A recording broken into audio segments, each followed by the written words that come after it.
Hello friends, Vardhan academy में आप सभी का स्वागत है। दोस्तों, आज की इस वीडियो में हम लोग हिंदी वर्णमाला को डिस्कस करेंगे और हिंदी वर्णमाला जो कि सुपर टेट की मैंने क्लासेस स्टार्ट कर दी हैं 2 सब्जेक्ट की। आपको मैं दिखा देता हूं एक बार। यहाँ पे आप लोग देख सकते हैं, इस तरीके से मैंने क्लासेस स्टार्ट की हैं रविवार, मंगलवार, गुरुवार और शनिवार। ठीक है, इसमें हम लोग सीडीपी को डिस्कस करेंगे। सीडीपी के जो आपकी 8 किताबें चलती हैं आपकी चारों सेमेस्टर डीएलएड की, यही रामबाण होती हैं। इससे अच्छी कोई बुक नहीं हो सकती। ज़्यादातर लोग ये चीज़ समझ सकते हैं और जो लोग पहले से सिलेक्टेड हैं उनसे आप लोग पूछ लीजिएगा सुपर टेट में कि सीडीपी के लिए सबसे अच्छी बुक्स डीएलएड की ही होती हैं। तो इनको मैंने स्टार्ट इसलिए इस समय किया है क्योंकि अभी समय हमारे पास है। ठीक है, हम लोग वेट करेंगे तो 3 महीने कब निकल जाएंगे, 4 महीने, हमको पता नहीं चलेगा। बहुत बार आप लोगों ने फील किया होगा कि फॉर्म भरते हैं और फिर वेट करते रहते हैं कि कब डेट आए, और डेट आती है फिर लगता है कि हमने कुछ तैयार नहीं किया। ठीक है, तो यहाँ पर सीडीपी और आपकी कंपटीशन बहुत तगड़ा होने वाला है क्योंकि 3, साढ़े 3 साल, 4 साल हो चुके हैं, कोई वैकेंसी नहीं आई है। ये चीज़ आप लोग समझ के चलिए। और सोमवार, ठीक है, सोमवार हिंदी, बुधवार हिंदी और शुक्रवार को हिंदी होगी। जबकि आज सैटरडे है लेकिन कल मैंने हिंदी डाली नहीं थी, इसलिए उसकी जगह पे आज हिंदी भी हो जाएगी हमारी। ठीक है, हिंदी में पहला चैप्टर हमारा जो वर्णमाला है उसको कंप्लीट कर लेंगे। तो चलिए आज की वीडियो स्टार्ट करते हैं। तो यहाँ पर देखिए, हम लोग एक उसकी जो सीडीपी की एक क्लास मैंने कर दी है, जो कि फर्स्ट सेमेस्टर में जो हमारी बुक चलती है पहली, बाल विकास एवं सीखने की प्रक्रिया। ये पहली किताब है जो चलती है। 2 किताबें चलती है फर्स्ट सेमेस्टर में। तो पहली किताब का पहला चैप्टर हम लोग डिस्कस कर चुके हैं। आज हम लोग दूसरा भी कर लेंगे और यहाँ पर हिंदी का पहला चैप्टर हम लोग यहाँ पर डिस्कस करेंगे। तो चलिए स्टार्ट करते हैं आज की वीडियो। और देखिए, हिंदी वर्णमाला में मैंने कोशिश की है कि कोई भी ऐसा एक भी पॉइंट ना छूटे कि किसी भी परीक्षा में आए। कोई भी परीक्षा ऐसी हो, अगर हिंदी वर्णमाला का सब क्वेश्चन आए तो आपका गलत ना हो। ठीक, और आप लोगों से मैं हमेशा एक रिक्वेस्ट करता हूं, पहले कॉपी पेन लेके बैठा करिए, एक रफ खरीद लीजिए। बिल्कुल रफ मतलब बिल्कुल रद्दी हो, उसका कोई यूज़ ना हो, ऐसी कोई भी कॉपी ले लीजिए। ठीक है, कोई जरूरी नहीं बहुत साफ पेज ही हो उसमें हो, लेकिन ऐसा किया करिए कि वर्णमाला ऊपर लिखें। जैसे चैप्टर है वर्णमाला, वर्णमाला लिख लिया और फिर जो चीज़ आपको नहीं आती है वो आप लोग लिख लिया करें। जैसे अभी ये 7-8 पढ़ने का ये नोट्स हैं। ठीक है, 7-8 पढ़ने के हैं, मेरे लिए 7-8 पेज हो गए। ठीक है, आप अगर जैसे वर्णमाला को अभी मैं समझाऊंगा तो बहुत सी चीज़ें ऐसी होंगी जो आपको आती होंगी, तो उनको मत लिखिए। जो आपको नहीं आता उनको अगर आप नोट करते हुए चलेंगे, उससे आपको एक बेनिफिट होगा बहुत ज़्यादा। कि देखिए, यहाँ अगर 7 पेज में वर्णमाला हो रहा है और आप सिर्फ वही चीज़ लिखेंगे जो आपको नहीं आती है, तो पता चला कि 3 लाइन या 4 लाइन या 5 लाइन या 10 लाइन में ही आपका एक चैप्टर कंप्लीट हो गया आपके हिसाब से, क्योंकि आपको वही पढ़ना है जो आपको नहीं आता है। ठीक है, क्योंकि जो आता है वो आप भूलेंगे नहीं, उम्मीद है पूरी एक बार यहाँ पे डिस्कस कर लेंगे तब। ठीक है, तो इस तरीके से करेंगे तो जब आपकी हिंदी पूरी कंप्लीट हो जाएगी तो पता चला कि पूरी एक किताब आपकी 10 पेज 15 पेज में आपका नोट्स बन गए। नोट्स ऐसे ही बनाए जाते हैं, ये तो यहाँ पे पढ़ाना है इसलिए इतना थोड़ा सा लिखना भी पड़ता है। ठीक है, तो यहाँ पर देखिए स्टार्ट करते हैं नोट से। यहाँ से हिंदी, हिंदू और हिंदुस्तान शब्द फारसी भाषा के हैं। ठीक है, यहाँ पर मैंने प्रिंट फॉर्म में नहीं कर पाया क्योंकि समय लिखने में ही बहुत लग जाता है। ठीक है, पहले लिखना पड़ता है। ठीक है, रफ पे फिर इस पे लिखो, फिर थोड़ा सा दिक्कत हो जाती है। ठीक है, ज़्यादा समय लगेगा। मैंने सोचा कि कंटेंट पे ज़्यादा ध्यान दूँ और बाकी चीज़ों पे जब हो पाएगा तो मैं करने की कोशिश करूंगा। ठीक है, तो यहाँ पे हिंदी, हिंदू और हिंदुस्तान शब्द फारसी भाषा के हैं। ठीक है, मैंने कोशिश की है एक भी क्वेश्चन आपका वर्णमाला से छूटना नहीं चाहिए।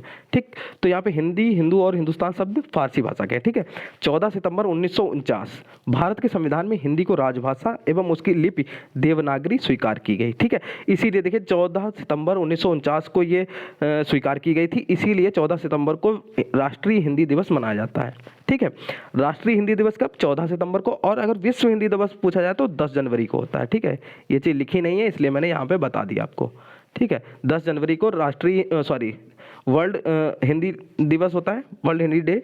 ठीक है, और राष्ट्रीय हिंदी दिवस होता है आपका 14 सितंबर को। ठीक, ये चीज़ आप लोग याद रखिए। अब देखिए व्यंजन में ये देखिए 1-2 चीज़ें और पूछी जाती हैं। रेफ, रकार और हकार क्या होता है? रेफ क्या होता है? जैसे ये देखिए कर्म, ये रा जो ऊपर लगा है ये होता है रेफ। रेफ जैसे मैंने आपने चैनल का नाम मेरे देखा है, ये इसमें लिखा है वर्धन। ठीक है, जो वर्धन लिखते समय, ठीक है, जैसे वर्धन लिखते हैं तो ये जो ऊपर रा लगता है इसको बोलते हैं रेफ। अगर पूछा जाए कि इस वर्ड में, ठीक है, जैसे ये कर्म लिखा है इसमें क्या है, हकार है, रकार है या रेफ है, तो इसमें क्या होगा? रेफ होगा। ठीक है, और इसमें पूछा जाए कर्म में माँ पूरा है या रा पूरा है, हमेशा जानते हो इसको इंग्लिश में लिख के देख लीजिए कैसे लिखेंगे, कर माँ। ठीक, अब देखिए जब भी जो पूरा वर्ड होता है उसमें व्यंजन जो वॉवेल होता है वो जरूर होता है। ठीक है, तो माँ इसमें जो है वो पूरा वर्ड है और रा है आधा होगा, मतलब इसमें जो रा है वो आधा है और माँ है पूरा है। ठीक है, कर्म में। इसी तरीके रकार में देखिए, रकार में रा है जो पैरों में लग जाता है, ठीक है, चक्र, जैसे चक्र लिखा। अगर इसमें पूछा जाए कि आधा और पूरा क्या है, तो सॉरी, यहाँ पर आप लिखेंगे जैसे चक्र, ठीक है, चक्र लिखा आपने, तो जो का है ये आधा है, क्योंकि इसके साथ कोई भी वॉवेल आगे नहीं है, तो का इसमें आधा होगा और रा पूरा होगा। ये चीज़ आप लोग हमेशा ध्यान दीजिएगा। हकार क्या होता है, जैसे वहाँ लिखते हैं तो इस तरीके का जो लिखा जाता है उसको हकार बोलते हैं, ठीक है। थोड़ा सा हल्के शब्दों में बता दिया, जिससे कि बाई चांस अगर कभी पूछा जाता तो आपका किसी भी परीक्षा में गड़बड़ ना हो।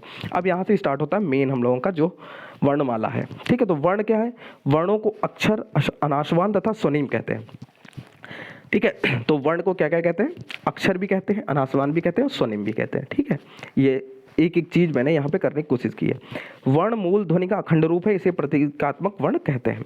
भाषा की सबसे छोटी, लघुत्तम, सूक्ष्मतम, न्यूनतम इकाई वर्ण है, ठीक है। मतलब सबसे छोटी, इसको किसी रूप में लिख सकते हैं, छोटी, लघुत्तम या इस तरीके से, ठीक है। यहाँ पर एक चीज लिखा है, ये कमल को लिख के दिखाया गया, आधा का है, फिर आ है, फिर माँ है, आधा फिर आ है, फिर आधा ला है, फिर आ है, इन सबको मिला के कमल बनता है। लिखा है सार्थक अक्षरों का क्रमबद्ध समूह, ठीक। अभी आगे इसको मैं समझाऊंगा।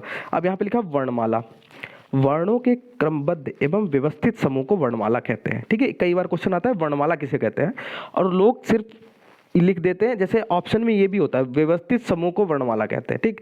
लोग इस पर टिक कर देते हैं, जबकि ये गलत है। क्यों गलत है, जहां पर लिखा हो वर्णों के क्रमबद्ध, ये शब्द बहुत जरूरी है, क्रमबद्ध, ठीक है। क्रमबद्ध एवं व्यवस्थित समूह को क्रमबद्ध कैसे, जैसे का खा गा लिखते हैं, का ख ग घ इस तरीके से लिखते हैं, तो ये एक वर्णमाला का रूप है, ठीक है, क्योंकि लाइन से लिखा है, का के बाद खा, खा के बाद गा, गा के बाद घा। अब ऐसा नहीं है कि घा का पा ना ऐसे लिखा हो और आप कह दो ये वर्णमाला है, तो ये गलत हो जाएगा फिर, ठीक है। मतलब छोटा बड़ा एक लाइन से ही शुरू हो रहा है, उसको कहते हैं वर्णमाला। तो क्रमबद्ध एवं व्यवस्थित समूह होना चाहिए। लेखन के आधार पर वर्णमाला में वर्णों की संख्या 52 है और उच्चारण के आधार पर कितनी होती है, 44 होती है, ठीक है। लेखन के आधार पे टोटल कितनी होती है, 52, और उच्चारण के आधार पे कितनी होती है, 44, ठीक है। तो यहाँ पर देखिए स्वर कितने होते हैं, 11, स्पर्श व्यंजन 25, अंतस्थ व्यंजन 4, उस व्यंजन 4, संयुक्त व्यंजन 4। ये क्या होते हैं इनके बारे में अभी नीचे बात करेंगे। द्विगुण व्यंजन 2, अनुस्वार चंद्रबिंदु 1, ठीक है, विसर्ग 1, ठीक। इस तरीके से 52 पूरे हो जाते हैं। वर्ण भेद देख लेते हैं। वर्ण भेद वर्णमाला में स्वर 11 होते हैं, व्यंजन 33 होते हैं, ठीक है। अब देखिए वे वर्ण जिनका उच्चारण स्वतंत्र रूप से होता है, अर्थात वह किसी अन्य वर्ण की सहायता के बिना बोले जाते हैं, स्वर कहलाते हैं, ठीक है। मतलब जो स्वर होता है वो एकदम स्वतंत्र होता है, किसी की सहायता से नहीं बोला जाता है, ठीक है। हिंदी वर्णमाला में मूल स्वर 11 हैं, इन्हें अक्षर कहा जाता है क्योंकि इनका क्षरण नहीं हो सकता, ठीक। 11 स्वर होते हैं, ये भी क्वेश्चन पूछा जाता है कि हिंदी वर्णमाला में कितने मूल स्वर होते हैं। स्वर मात्रा के रूप में, अब देखिए मात्राओं के आधार पे जो स्वर होते हैं वो 10 ही होते हैं, क्योंकि जो छोटा आ होता है, छोटा आ की कोई मात्रा तो होती नहीं, मात्रा के रूप में जब पूछा जाए तो 10 ही होते हैं हिंदी मात्र। लेकिन अगर मूल स्वर जो टोटल होते हैं वो होते 11, लेकिन मात्रा के आधार पर 10 होते हैं, क्योंकि छोटा आ की कोई मात्रा नहीं होती है, ठीक। ये चीज आपको यहाँ पे क्लियर हो गई। स्वरों का उच्चारण स्थान, छोटा आ और बड़ा आ ये दोनों कंठ से बोले जाते हैं, ठीक है। तो उच्चारण स्थान का कंठ है। ई और बड़ी ई तालु से होते हैं, ठीक है। अब देखिए तालु, ठीक है, तालु क्या होता है, तालु क्या होता है, जो दांत होते हैं, दांत के ऊपर जो मसूड़ा होता है हल्का सा ऊपर के साइड में, ठीक है, ऊपर के साइड में, वो क्या होता है, वो होता है तालु, हल्का सा ऊपर दांत से सटा हुआ, वो होता है तालु, ठीक है। फिर ओष्ठ तो पता ही है, ऊ और ऊ बोलने पे ही आपको ओष्ठ की जरूरत पड़ेगी। री है ये मूर्धा, मूर्धा क्या होता है, ये ऊपर की छत जो होती है मुंह की, ठीक है, मुंह के अंदर, ठीक है, तो उसको क्या कहते हैं, मूर्धा, ठीक। कंठ, ये अंदर कंठ से, कंठ तो सभी को पता है, ठीक है। ए है वो कंठ और तालु दोनों से मिलके बनता है। क्यों, जो ए है, ए शब्द के ए जो स्वर है वो बनता है आ और ई से, और आ का स्थान है कंठ, ठीक है, आ का है कंठ, ई का है तालु, तो ये दोनों मिलकर कंठ तालु हो गया, ठीक है। ए कहाँ से बोले थे, कंठ तालु से। ए भी कंठ तालु से। जो ओ है वो कहाँ से बोला जाता है, ओ बनता है आ और ऊ से मिलके, तो कंठ आ कंठ से बोला जाता है, ऊ ओष्ठ से बोला तो ये कंठोष्ठ हो जाएगा। इसी तरीके से ओ भी हो जाता है। अनुनासिक हो जाते जो चंद्रबिंदी वाले हैं, ठीक है, ये हो गया अनुनासिक। और अनुस्वार क्या हो गया, जिसमें अंक की बिंदी होती है, ठीक है। अनुनासिक जिसमें चंद्र बिंदी हो, ये चीज आप लोग ध्यान रखिएगा। नेक्स्ट है उच्चारण स्थान के आधार पर ए ऐ ओ औ को संयुक्त स्वर भी कहा जाता है। संयुक्त क्यों, या फिर संध्याक्षर भी कहा जाता है। संध्याक्षर मतलब संधि, क्योंकि यह संधि पर आधारित होते हैं। आप जैसे देख सकते हैं ए ऐ ओ और, यहाँ पर देखिए ए ऐ ओ औ। ये संयुक्त अक्षर इसलिए कहे जाते हैं, देखिए संयुक्त क्यों है, आ ई से मिलके बन रहा है, आ ए से मिलके ए बन रहा है, ए बन रहा है, ओ जो है आ ऊ से मिल रहा है, औ है आ और ओ से मिल रहा है, ठीक है। तो इसीलिए ये संध्याक्षर और संयुक्त स्वर कहे जाते हैं, ठीक है। ये चीज़ आप लोग ध्यान रखिएगा, ये बहुत कम लोग, ज़्यादातर लोग स्किप कर देते हैं कि कम समय में हो जाए, ठीक है। तो यहाँ पर चीज़ें बताने के लिए ये मैंने पूरी वीडियो इसलिए मैं बना रहा हूँ कि ज़्यादा से ज़्यादा थोड़ी बड़ी हो जाएगी 20-25 मिनट की, लेकिन कोई दिक्कत नहीं, कोई भी चीज़ छूटनी नहीं चाहिए। और जब पेपर आएगा उस समय मैं इसकी एक शॉर्ट वीडियो बना दूंगा जिसमें चीज़ों को थोड़ा शॉर्ट करके बताया जाएगा, ठीक है। क्योंकि यहाँ पर अभी टाइम है तो हम लोग अच्छे से पढ़ सकते हैं इसको। जीव के भाग के आधार पर, ठीक है। अक्सर ये होता है ना, जब बड़ी वीडियो हो जाती है तो बोर होने लगते लोग, लेकिन रियलिटी में यही इंपॉर्टेंट है कि आपका पूरा चैप्टर क्लियर हो जाए, ठीक है। और जब क्लियर हो जाए तब आप शॉर्ट चीज़ें पढ़ें तो ज़्यादा सही है। अब जैसे बहुत लोगों को ये चीज़ आती होंगी, लेकिन फिर भी क्या है कि सबको नहीं आती, इसलिए यहाँ पे करना पड़ता है। जीव के भाग के आधार पर, तो जीव के भाग के आधार पर 3 प्रकार के होते हैं स्वर। एक होता अग्रभाग, ठीक है। जब ई, छोटी ई, बड़ी ई, ए और ए बोलेंगे तो आपका अग्रभाग जो आपका जीव है वो यूज होती है, ठीक है। मध्य भाग में अ लगता है, ठीक है। पश्च भाग में छोटा ऊ, बड़ा ऊ, ओ और आ और अ। ऑफिस, जैसे ऑफिस लिखते हैं तो इसमें जो अ होता है, ठीक है, ये किससे मिलके बनता है, आ और ऊ से मिलके बनता है, और ये होता है आगत स्वर, ठीक। जो चीज़ ना है उसको नोट कर लीजिए आप लोग। मुखाकृत के आधार पे, मुख की आकृति के आधार पे 4 प्रकार के होते हैं, संवृत, अर्धसंवृत, अर्धविवृत और विवृत, ठीक है। विवृत, अब ये चारों क्या होते हैं, संवृत में क्या होता है, इसमें मुख का आकार पूरा बंद रहता है, ठीक है। मुख का आकार क्या पूरा बंद रहता है, जैसे छोटी ई, बड़ी ई ऊ, पूरा मुंह लगभग बंद रहता है। अर्धसंवृत में क्या होता है, अर्धसंवृत में मुख का आकार थोड़ा खुला रहता है, जैसे ए ओ, इसमें थोड़ा खुला रहता है। अर्धविवृत में क्या होता है, मुख का आकार अर्धसंवृत से थोड़ा ज्यादा खुला रहता है, ठीक है। ए ओ से थोड़ा ज्यादा खुला रहेगा, जैसे आ, ए औ और औ, इसमें ज्यादा खुला रहता है थोड़ा। और विवृत में क्या पूरी तरह खुला रहता है, जैसे बड़ा आ आप बोलेंगे तो पूरा मुंह आपका खुला रहेगा, ठीक। ओष्ठाकृति के आकार पे क्या होगा, ठीक। इस आधार पर स्वर 3 प्रकार से विभाजित होते हैं। वृत्तमुखी, इसमें होठों का आकार गोल वृत्ताकार हो जाता है, वर्तुल हो जाता है, मतलब गोल हो जाता है एकदम से। ऊ बड़ा ऊ, ओ औ, ठीक है, इसमें गोल हो जाता है।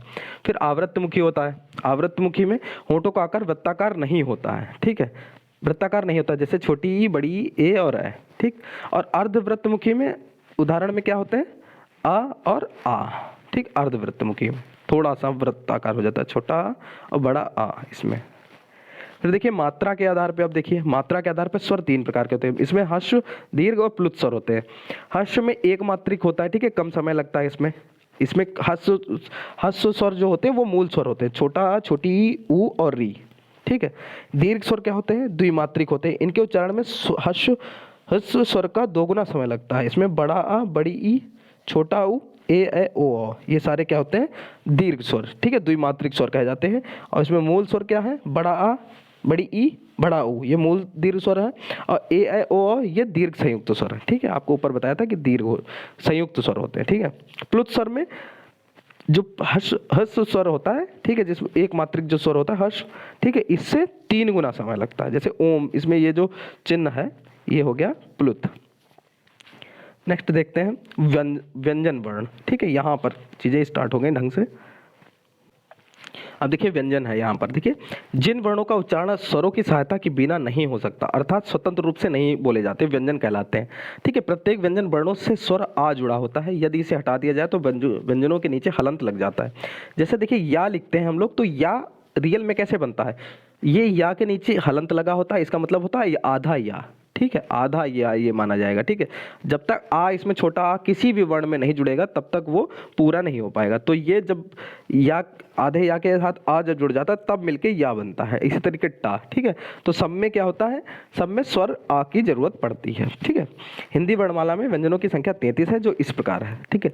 सबसे पहले स्पर्श व्यंजन 25 होते हैं, ठीक है, 25 है। इसमें पूरी कहानी बताने से ज़्यादा अच्छा है कि आपको मैं बता दूं कि इसमें जो 5 वर्ग होते हैं। इन पांचों वर्ग आगे चार्ट है यहाँ पर, इसमें मैं आपको बता दूंगा, लेकिन यहाँ पे देख लीजिए 25 होते हैं। स्पर्श व्यंजन कितने होते हैं? टोटल 25 होते हैं। जिन वर्णों के उच्चारण में के समय जीभ मुख के किसी भी हिस्से को स्पर्श करे तथा उच्चारण के समय मुख द्वार सहसा खुला हो, स्पर्श व्यंजन कहलाते हैं। इसको बताने की जरूरत नहीं थी, लेकिन मैंने पहली बार आज मैं कोशिश कर रहा हूँ कि सारी चीजें एक तरीके से क्लियर हो जाए, ठीक है। इसलिए का वर्ग, चा वर्ग, टा वर्ग, ता वर्ग, पा वर्ग, मतलब क ख ग घ यहाँ, च छ ज झ वहाँ, ट ठ ड ढ ण, त थ द ध न, प फ ब भ म, ये हो गए आपके 25। फिर अंतस्थ व्यंजन आते हैं। जिन वर्णों के उच्चारण के समय जीभ मुख के किसी भी स्थान को पूर्णतः स्पर्श नहीं करती है तथा मुख से निकलने वाली वायु अवरोधित होती है, जैसे य, र, ल, व, ये क्या होते हैं? अंतस्थ, ठीक है।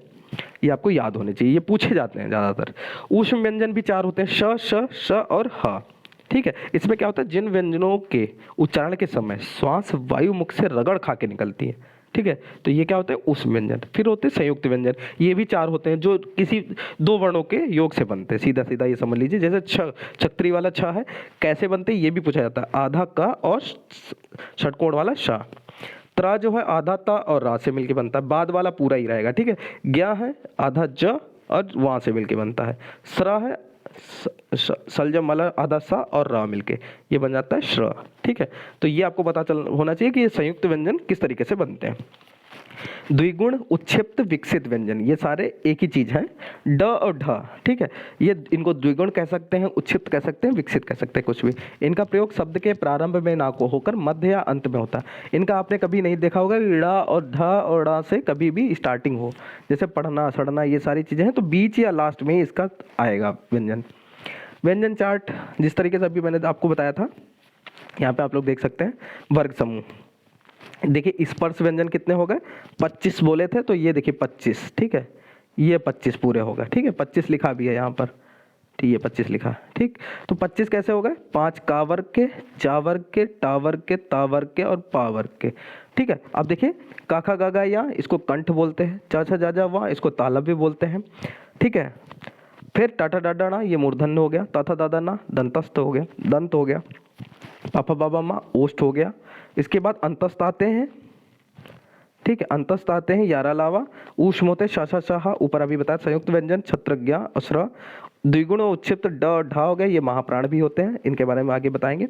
अनुस्वार अंग या आहा होता है, अंग चंद्रबिंदु और वो दोनों अनुस्वार के अंतर्गत आते हैं, जबकि ये अनुनासिक माना जाता है, लेकिन अनुस्वार के अंतर्गत ही आते हैं। विसर्ग में आहा होता है, ठीक, इस तरीके से ये होगा, ठीक। अब ये चीज समझिए, कई बार पूछा जाता है जो गा है ये कौन सा है, तो ध्वनि उच्चारण के स्थान नाम पर ये कंठ में होगा। अब इनको याद कैसे करें? आपको ये याद कर लेने हैं, कंठ, तालव्य, मूर्धन्य, दंतस्थ, ओष्ठ, ठीक है, ओष्ठ, अंतस्थ, ठीक है, अंतस्थ, ऊष्म, संयुक्त तो पता ही चल जाएगा, बाकी ये याद करने पड़ेंगे आपको, ठीक है। ये लाइन आपको याद होनी चाहिए। का से है ये तो सरल है, कंठ है तो का से स्टार्ट होगा, कंठ, तालव्य, मूर्धन्य, दंतस्थ, ये आपको याद हो, फिर ओष्ठ तो आपको पापा बाबा माँ आपको अंदाजा हो ही जाएगा, ठीक है। इसका स्क्रीनशॉट ले सकते हैं, आपको आसानी से याद हो जाएगा, ठीक है। तो ये तो सारी वही चीजें हैं। अल्पप्राण, महाप्राण, ये चीजें आगे लिखी हैं, तो यहाँ पर बताने की जरूरत नहीं है, डबल हो गया ये। अनुस्वार क्या होता है? ये व्यंजनों के अंतर्गत पढ़े जाते हैं क्योंकि इनका उच्चारण स्वरों के बिना संभव नहीं है। अनुस्वार स्वरयुक्त व्यंजन के ऊपर लगती है, ठीक है, ये जो बिंदी लगती है ऊपर, ठीक है, जैसे गुंजन, नंदन, नालंदा, ये क्या है? अनुस्वार है। चंद्रबिंदु क्या है? चंद्रबिंदु अनुनासिक के अंतर्गत आते हैं। इनका उपयोग केवल हिंदी में होता है, संस्कृत में नहीं होता है, कभी भी इसका संस्कृत में नहीं होता, हिंदी में ही होता है। इनके उच्चारण के समय हवा मुख और नाक दोनों से निकलती है, जैसे गाँव, आंगन, बांध, ये सब क्या होते हैं? चंद्रबिंदु मतलब अनुनासिक होते हैं। विसर्ग यह भी व्यंजनों के अंतर्गत आते हैं। इनका प्रयोग प्रायः संस्कृत में देखने को मिलता है। इनका प्रयोग स्वरों के बाद होता है, जैसे प्रातः, प्रायः, अंतःकरण आदि।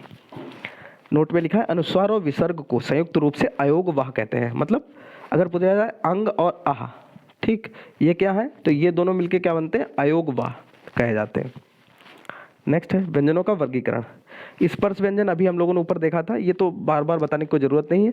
उच्चारण स्थान के आधार पर, अभ्यांतर प्रश्न के आधार पर ये स्पर्श व्यंजन होते हैं। ये क्या? का वर्ग, चा वर्ग, टा वर्ग, ठीक है। ये कंठ, तालव्य, मूर्धन्य, ये हम लोग ऊपर देख चुके हैं, सेम चीज है। अंतस्थ ये यारा ला वाह होते हैं, ठीक है, यारा ला वाह, ठीक। इनका उच्चारण स्थान दिया गया है, या तालव्य होता है, वा दंत्योष्ठ होता है, ठीक है। ला पार्श्विक, पार्श्विक पार्श्विक किसको बोलते हैं कि वायु जीव के दोनों साइड से निकल जाती है। जैसे आप ला बोलेंगे ला तो आपकी थोड़ी सी फोल्ड हो जाएगी और दोनों तरफ से हवा निकल जाएगी। रा है, इसको लुंठित प्रकंपित वर्तस्य व्यंजन कहते हैं, ठीक है। और देखिए सरल, सरल ये क्या होते हैं, वर्तस्य व्यंजन होते हैं। और ना जो है वो अपवादित है, ठीक है। या और वा को अर्धस्वर भी कहा जाता है, अर्धस्वर कहा जाता है। किसको कहा जाता है, या और वा को। उस व्यंजन श श श ह होते हैं, ठीक है। इनको कैसे पहचाना जाता है, शॉर्ट ट्रिक है, ताश, मास, दास और काकल्य, ठीक। तो ताश, ताश शाह जो है ये तालव्य हो गया। माश तो ये वाला जो षटकोण वाला सा है ये मूर्धन्य हो गया, माँ से मूर्धन्य। दास मतलब दा से दंत और शाह से स, ठीक है, सर्प वाला। और काकल्य है हा, ठीक है। काकल्य होता है स्वर यंत्र और कंठमूल को मिला के। फिर आता है उच्छिप्त व्यंजन, जिन वर्णों के उच्चारण में जीभ की नोक कठोर तालु के साथ झटके से टकराकर नीचे आती है, ठीक है। झटके जैसे ड और ढ बोलिए आप तो झटके से नीचे आएगी, ठीक। फिर अनुनासिक, इन ध्वनियों के उच्चारण में मुख और नाक दोनों का प्रयोग होता है। प्रत्येक वर्ग का पांचवा अक्षर अर्थात पंचमाक्षर जो है अनुनासिक कहलाते हैं। जैसे या वर्ण नम, ठीक, वर्ण य वर्ण नम, ये जो पांचवा शब्द है। देखिए जैसे काका गगा या होता है, च स ज ज वहाँ होता है, ट ठ ड ढ ना होता, त थ द द ना होता और प फ ब ब मा होता है, ठीक। तो पांचवा अक्षर, सबके पांचवे अक्षर जो है वो अनुनासिक होते हैं। अयोगवाह और अंतस्थ वर्ण एक दूसरे के विपरीत होते हैं।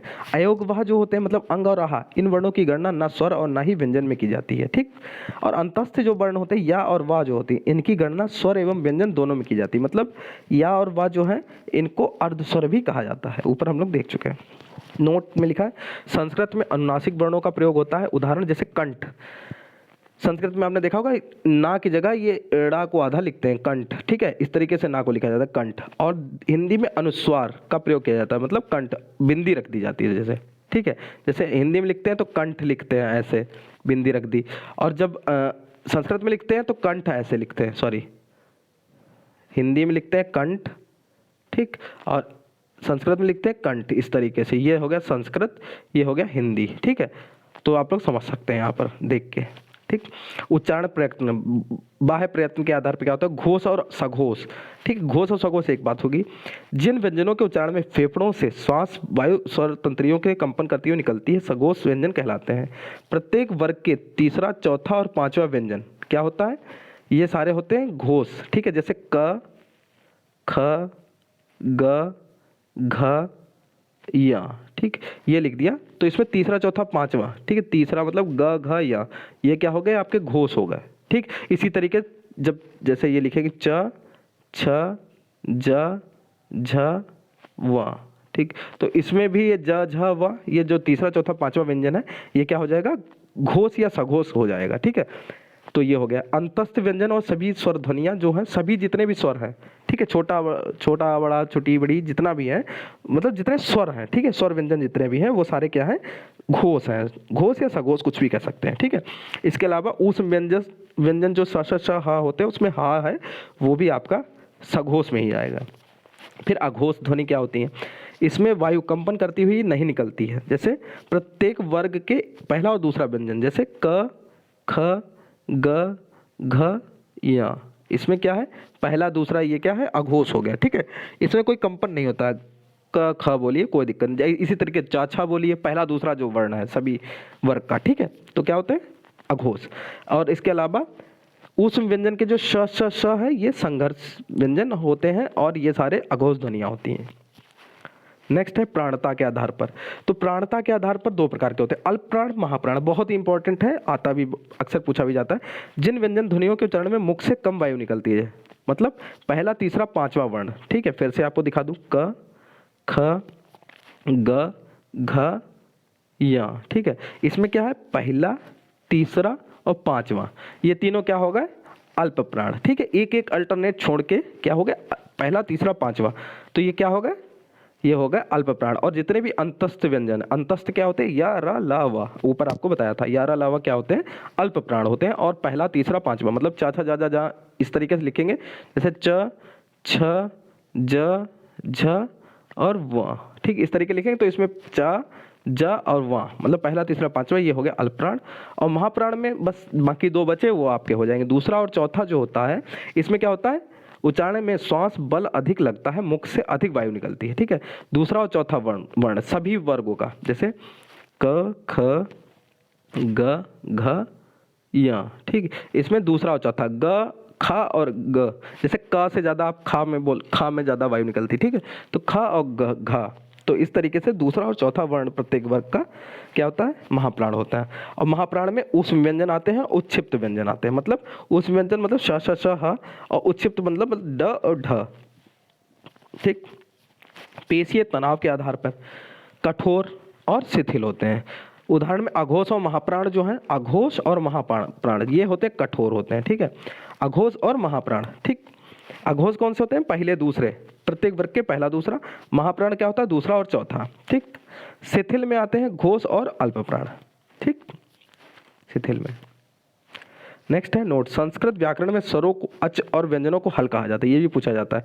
संस्कृत व्याकरण में स्वरों को क्या कहा जाता है, अच, और व्यंजनों को हल कहा जाता है, ठीक है। री, लरी और लरी, ठीक है, इसमें एक और मात्रा लग जाती है, ठीक है। तीनों का प्रयोग संस्कृत में होता है परंतु हिंदी में नहीं होता है। इन तीनों का प्रयोग संस्कृत में होता है लेकिन हिंदी में नहीं होता है। री का प्रयोग हिंदी में आने वाले केवल तत्सम शब्दों के साथ ही होता है। री जो है ऋषि वाला, ये तत्सम शब्दों के साथ ही हमेशा इसका प्रयोग होता है, वैसे नहीं होता है, ठीक है। तो इस तरीके से आपका पूरा चैप्टर वर्णमाला का कंप्लीट हो गया है। आज ये पहली वीडियो थी, तो आप लोग जरूर बताइएगा कि आप कैसी ये वीडियो लगी। कुछ लोग हो सकता है, क्योंकि देखिए थोड़ी सी लेंदी हो गई, मैंने कोशिश की थी सारी चीज़ें इसमें रखने के लिए, तो थोड़ा सा बोरिंग हो जाता है जब थोड़ा सा लंबा हो जाता है लेक्चर कोई चीज़, किसी भी चीज़ का, ठीक है। और ये मैं इसलिए कर रहा हूँ कि अभी सारी चीज़ें इसलिए कंप्लीट करवा दूँ जिससे आगे जब फॉर्म आ जाए उसके बाद जब तैयारी करें तब हिंदी में फिर से करूँगा, लेकिन वही 5 मिनट की 7 मिनट में कोई चीज़ एक जल्दी जल्दी समझाने में, तो आसानी से आपका रिवीजन हो जाएगा और अच्छे से तैयार हो जाएगा, ठीक है। तो दोस्तों आज की वीडियो आपको कैसी लगी कमेंट बॉक्स में जरूर बताइएगा, ठीक है। तो दोस्तों आज की वीडियो में सिर्फ इतना ही, मिलते हैं अपने नेक्स्ट वीडियो में, तब तक के लिए नमस्कार।